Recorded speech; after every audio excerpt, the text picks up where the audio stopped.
All right, in this video, I'm going to show you how to, from start to finish, how to create an assignment that uses a Google Doc, very similar to what you do in Google Classroom, where it will attach the Google Doc and it will create a copy for each of your students. Your students will then go into the assignment, edit it, submit it, and then it will come back to you as the teacher, and you'll be able to use all the tools in there. And I'm also going to include how to use a rubric with a Google Drive assignment. So here we are, start to finish. So I'm already in my course, and I'm going to do add materials, and I'm going to go down here to assignment. All right, so we're going to call this one the hatchet because it's a writing prompt about the book, The Hatchet. So in here I can put in any kind of description I want. I'll make it quick here and just say, see the attached Google Doc for instructions. Notice up here too, I do have the full toolbar where I can come up here and add images, links, I can embed videos, all kinds of things like that. I'll go down here to Google Drive assignment. I'm going to be prompted to search my Google Drive, and I've already have the doc created. It's this one right here, so I'll select that Google Doc and hit attach. And now notice here it says this will create a copy for each of your students. So just like it does in Google Classroom, you got the same option here. I'm going to pick a due date, 27th. When I attach a rubric down here, it's going to automatically use the total point from the rubric. In a category, you have to have a category. So I'm going to use homework, but you can create a new one right here, or you can use one of these other, whatever existing categories you have. So I'll choose homework. And then down here under numeric, I'm going to choose a rubric. Now I already have this rubric created. You can see the other sections in this course about how to create rubrics.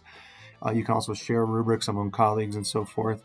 But anyway, I'll just do, I'll choose this race rubric, and it automatically puts in the criteria that are in that rubric.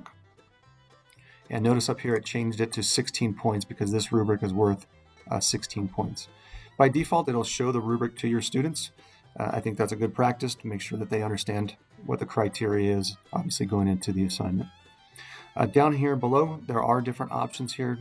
These can be covered in other videos and resources, but I do want to cover this one here. I could copy this to other courses of mine if I taught this in multiple sections. So anyway, I'm going to go ahead and create this.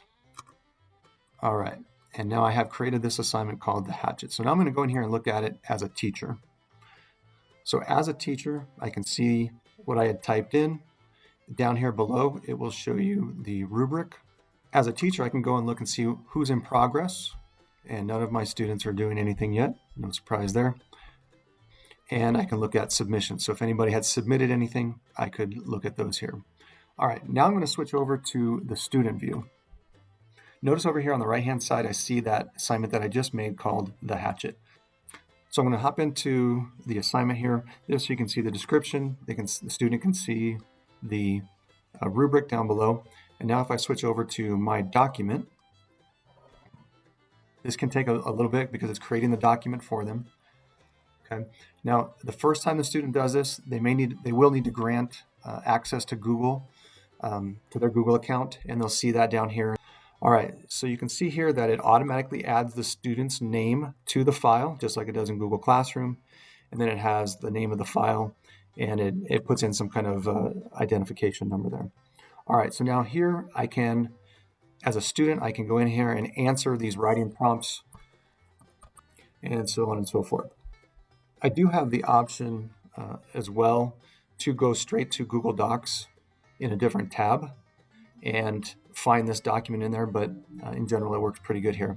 All right, so as a student, when I am done editing this document, now all I need to do is go up here and click Submit Assignment. And it's asking, are you sure you want to click submit it? You click yes. Okay, so now what it's doing in the background is the student had edit rights, and now it's switching over edit rights only to the teacher. So if I click this, notice I'm still in student view here.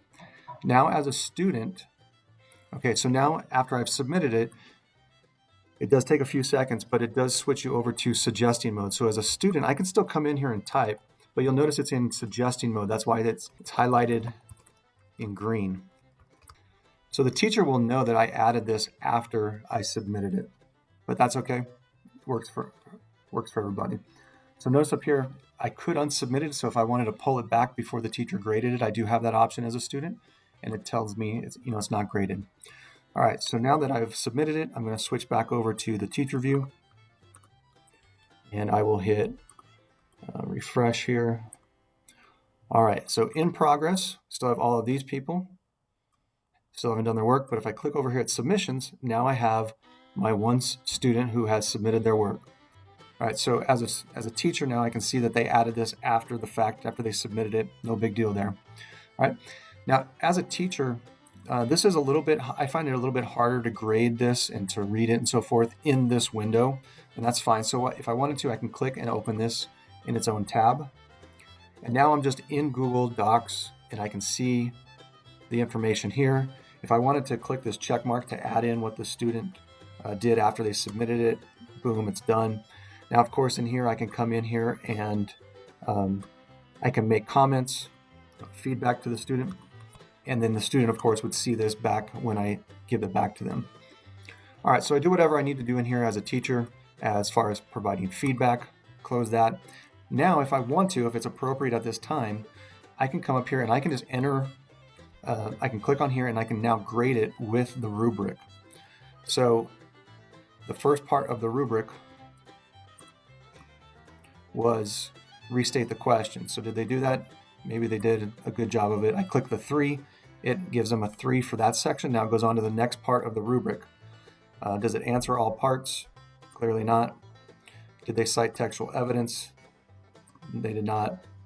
And explain your evidence. Okay, now with any of these, I can provide a gradebook comment here. That will show up in the Schoology gradebook, and that gradebook comment does also get passed back to IC if you choose to sync your grades with IC. I can come back into any of these particular sections, and I can add in feedback here. I would prefer to add it directly in the document itself so the student sees it easily in the document. It does take a little bit of work for students to come and find these comments here. So use these, but just know that the student is not going to see it as easily. All right, so the grading by the rubric is done. I'll click Save. Now it has the total points here. And now I'll switch back to the student view. And let me hit refresh just to make sure everything's up to date. All right, so now I, as the student, now can come in here and I can see the comment that the teacher made if I scroll down here, and I can see the feedback in the document. I can also see the comments here if the teacher made any. So that's how Google Drive assignments work, as well as grading with the rubric.